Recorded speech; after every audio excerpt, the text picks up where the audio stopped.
नारायण वसंत कापसे, राहणार वाखरी, तालुका Deola. पॅरालाइजचा problem. Fold करायचा पाय. आता इझी वाकायला लागला पाय. एकदम हलवा. माझा एका बोटात वागतोय ना, पण तुमचं वाकवा तुम्ही. घ्या खाली. Very good.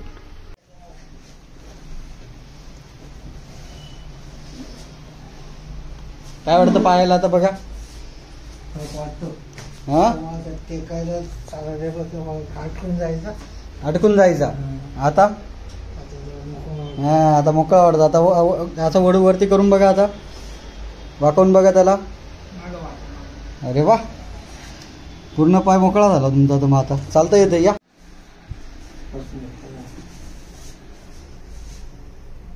काय वाटत? पाय हलका वाटायला. मुंग्या यायच्या पहिले अगोदर मुंग्या मस्कन. कधी तुम्हाला पॅरालिसिसचा झटका कधी आला होता?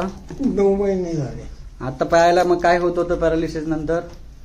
म्हणजे पायाचा ओढा चालायला गेला ना, ओढा जड पडून जायचा. पाय जड पडून जायचा.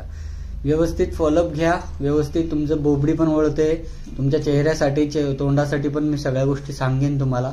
सगळ्या गोष्टी होऊन जातील है ना. फक्त डोक्यातून काढून टाकायचं असं काही आपल्याला झालं होतं. ते काढून हा, टेन्शन घ्यायचं नाही. बस ठीक आहे, आपण करू ट्रीटमेंट अजून है ना. हात वरती करून दाखवला तुम्ही.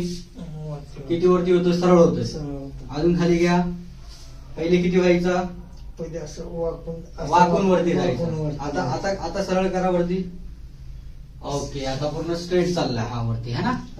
ओके, आणि आता पायाचं दाखवा मला. पाय किती करायचे का? पाय किती व्हायचा? पाय बराच वरती व्हायला. बराच वरती. पहिले तुमचा पाय यायचाच नाही. चालायला गेलं असं वाकत नव्हतं. माझा आता कसं वागतो ना, वाकत नव्हतं. 8 महिने झाले तुम्हाला पॅरालिसिस झालं? 9 महिने झाले. 9 महिने.